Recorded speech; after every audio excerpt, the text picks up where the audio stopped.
बिस्मिल्लाहिर्रहमानिर्रहीम। अस्सलाम वालेकुम। इस्लामी जमहूरिया पाकिस्तान के दारुल-हुकूमत इस्लामाबाद से आपकी खिदमत में हाज़िर। और ये वो इलाका है जनाब, आप देख लें, ये पीछे डी चौक नज़र आ रहा है और सारे के सारे इनकलाबी हमारे जो लोग थे पाकिस्तानी हैं, भटके हुए हैं, सारे के सारे यहाँ से जनाब तितर बितर हो चुके हैं। रात को ऑपरेशन हुआ था और ऑपरेशन के बाद ये सारे के सारे लोग जो हैं ये बहरहाल अपने अपने इलाकों में जा चुके हैं। और ज़्यादातर कहा जाता है कि 90% जो लोग हैं वो सारे के सारे खैबर पख्तूनख्वा से आए थे और वज़ीर आला खैबर पख्तूनख्वा असिस्ट कर रहे थे अपनी बुशरा बीबी को, इमरान खान की बेगम को। और इसके बाद फिर लोग जो तोड़ फोड़ करने के बाद और बग़ैर किसी हासिल हसूल के ये लोग जा चुके हैं। और ये जो पूरा ड्रामा हुआ है, ये ड्रामा जनाब 24 नवंबर को शुरू हुआ था और 24 नवंबर बजाय 23 नवंबर को ये लोग निकले थे और 24 नवंबर को इन्होंने पहुंचना था, लेकिन 25 और 26 और आज 27 है। लेकिन मुल्क को जनाब हिजानी कैफियत बर्पा करने के बाद और कंटेनरों पे और सिक्योरिटी इदारों पे तबर्रे भेजने के बाद जनाब मुल्क को जनाब और दुश्मन को खुश करने के बाद ये लोग जा चुके हैं। और ये कोई खुशी की बात नहीं है कि जितना भी मुल्क का नुकसान हुआ है ये इसका कौन मदावा करेगा, लेकिन ये हम सारे पाकिस्तानियों को ये भुगतना पड़ेगा। मेरी कोशिश है कि मैं आपको ये सारा जो सिनेरियो है इसलिए दिखाऊं कि आप देखें कि इन लोगों को अभी तक समझ नहीं आई कि जनाब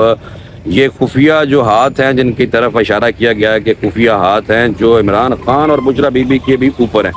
ये वो लोग हैं जिन्होंने जनाब मुल्क में सिर्फ जानी कैफियत बर्पा करनी होती है। हासिल हसूल भाजी कुछ भी नहीं होया, हम दसो कोई चीज़ हासिल हसूल कोई चीज़ हासिल करने से कामयाब हुए ने? बिल्कुल नहीं, ज़ीरो। कोई चीज़ इनको नहीं मिली, उल्टा नुकसान कर गए हैं। उल्टा आप देखेंगे अपनी पार्टी को नुकसान कर गए हैं और इस नुकसान की जिम्मेवार बताया जा रहा है कि ये वाहिद एक खातून बुशरा बीबी, जिनकी बहन अभी भी कह रही थी मीडिया पे, सोशल मीडिया पे बयानात जारी करते हुए कि जी मेरी बहन हजे भी जनाब इस्लामाबाद से है, लेकिन बताया गया है कि वो मुनाल की तरफ से ऊपर से ये भागे हैं और भाग के जनाब मानसहरा में जाके रात उन्होंने गुजारी है।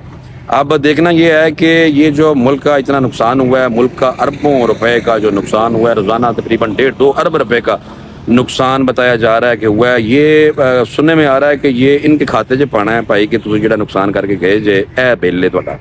लेकिन अभी आप देखें कि बिल्कुल कोई फ़ायदा नहीं हुआ भाई। आप आइन का, कानून का एहतराम करें, उसके मुताबिक अपने जो आपके अज़ाइम हैं वो पूरे करें, लेकिन डंडे के ज़ोर पे फसाद पैदा करके आप को हासिल रसूल कुछ नहीं होना। वही बात हुई है कि कुछ हासिल नहीं हुआ। ये वही कहा जा रहा है कि ये वही है कि एक कौवा जब मर जाता है तो आपको पता है कि एक कौवों का एक झमकटा इकट्ठा हो जाता है और वो जो कौवों का झमकटा होता है, ग्रुप होता है, वो फिर शोर डालता रहता है और शोर डालता रहता है। फिर उसको जब भगाया जाता है तो फिर वो भागते हैं, या फिर उस कौवे को जो मर जाता है उसको दफन किया जाता है तो फिर ये कौवे चुप हो जाते हैं। तो ये इस तरह की मिसालें दे के मेरी भी दिलदारी होती है, क्योंकि ये पाकिस्तानी ने भटके हुए ने साढ़े भरा ने। लेकिन कानून के मुताबिक आप अपनी चाराजोई करें, कानून के मुताबिक आप हासिल करने की कुछ करें। लेकिन अगर आप इसी तरह रोडों पे ही फैसले करने हैं और इनकलाब की बातें करनी है और इनकलाब आप देखें कि आप अपने इदारों के ख़िलाफ़, इस्टेब्लिशमेंट के ख़िलाफ़, ये वही फ़ौज है जिसको कल तक आप अच्छी फ़ौज कहते थे, जिसकी आप हर वक्त गर्दान पड़ते थे। अब जब आप को इक़्तिदार नहीं मिला तो अब आप उस गिरदान को उलट कर लिया। अब आप उन पर तबर्रा भेजते हैं, लान तान करते हैं। और दुश्मन मुल्क अगर आप देखें कि इंडियन मीडिया देखें और इसी तरह मगरबी मीडिया देखें तो वहाँ पे तमाशा लगा हुआ था और दुश्मन खुश हो रहा था कि देखें हमने पाकिस्तान के अंदर ही जानी कैफियत बर्पा कर दी है और हमने फंड किए हैं। और सोशल मीडिया एक वाइज टूल है जिसने जनाब सोशल मीडिया ने जनाब जल्दी पे जो कहते हैं ना जल्दी पे तेल छिड़कना, इस तरह की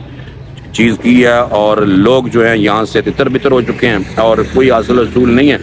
तो मेरे कहने का मकसद ये है कि ये लोग जो हैं ये अगयार के हाथों में, अगयार की गोद में बैठ के पल अपने आप को बड़क करके अब ये लोग जो हैं यहाँ से जा चुके हैं, मुल्क को पीछे धकेल चुके हैं। मुल्क की इकॉनमी का पहिया जो है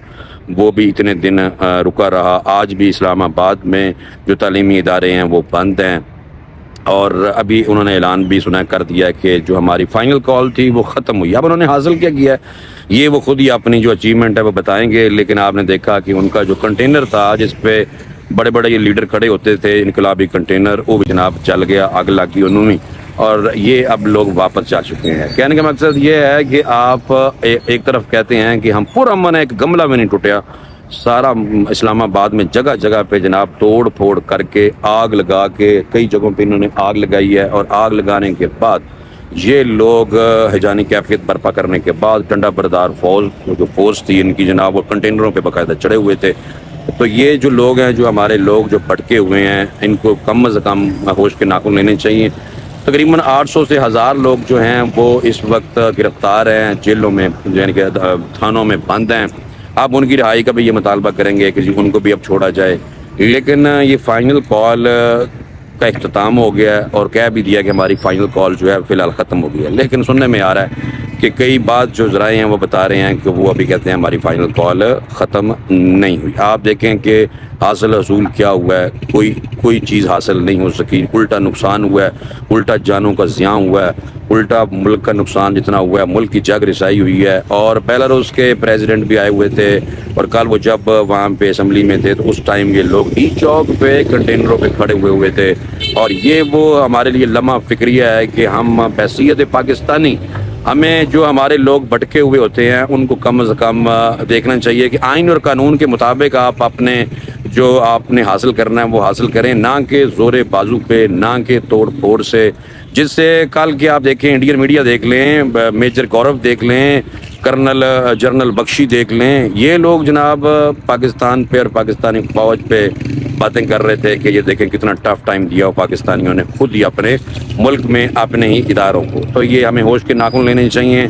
آنے والے دنوں میں اچھے کی امید رکھنی چاہیے، کہ امید ہے کہ یہ جو ہمارے بھٹکے ہوئے لوگ ہیں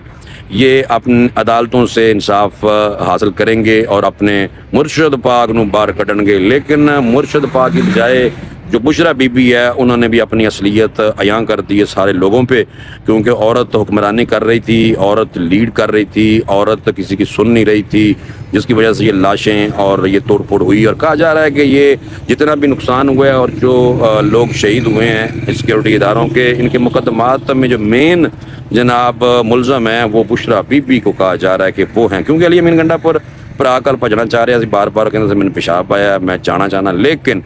بشرا بی بی نے جناب ان کو بچانے نہیں دیا۔ الٹا بشرا بی بی نے اعلان کیا کہ علی امین گنڈا پر تم اگے چلو، تو پیچھے بندیاں لے کے چلو جناب، اس طرح کی گلاں کر دے رہا کہ تو یہ سامنے ڈی چوک ہے میرے، میں نے کہا میں آپ کو دکھا دوں کہ ڈی چوک اس وقت جناب رو رہا ہے، پریشان ہے، لوگ پریشانی کی حالت میں پھر رہے ہیں، صرف اس وجہ سے کہ ایک کی کر کے چلے گئے کی انہوں نے اچیو کیتا ہے، کچھ چیز اچیو کیتی ہے، نقصان کر کے الٹا چلے گئے،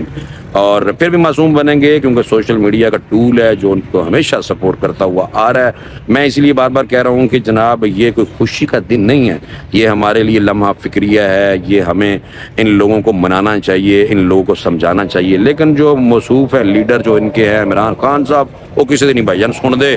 مجھے فوری طور پہ اجازت دیں، اذان ہونے لگی ہے، اور انشاءاللہ اگلے ویلاگ میں دوبارہ آپ کو جناب اچھے ویلاگ جو ہیں اور انفارمیٹو جو ویلاگ ہیں وہ آپ کو ضرور بتاؤں گا۔ ابھی میرا مقصد تھا کہ میں یہاں سے آپ کو ایک لازماً اس طرح کی بات بتاؤں، اور اس گراؤنڈ زیرو پہ جا کے وہاں جا کے تاکہ آپ لوگوں کو پتہ چلے کہ ان لوگوں نے پائی کی کیتا ہے۔ مجھے اجازت دیں، انشاءاللہ اگلے ویلاگ میں دوبارہ ملاقات ہوگی۔ اللہ حافظ۔